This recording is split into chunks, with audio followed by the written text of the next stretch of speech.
Kami sa may lake daw to. So, kailangan ko magkuha ng picture. At kita rito ang Mount Fuji.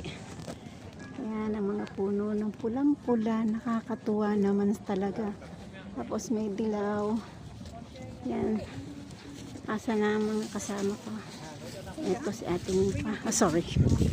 It's okay. Sorry. Ito ang lake. At ayun ang Mount Fuji.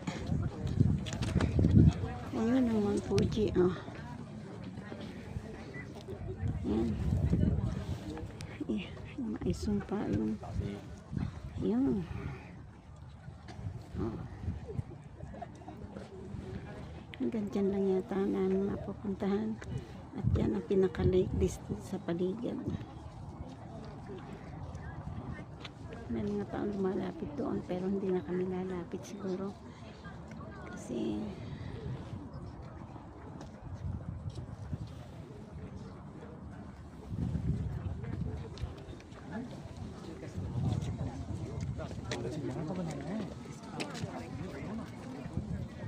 oras ng bus.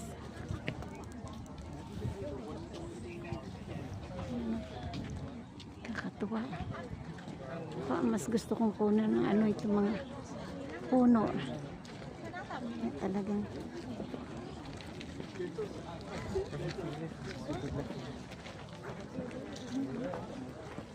kakatuwa, ang daming tao. Mga turista, napakarami. Marami pa dun sa labasan.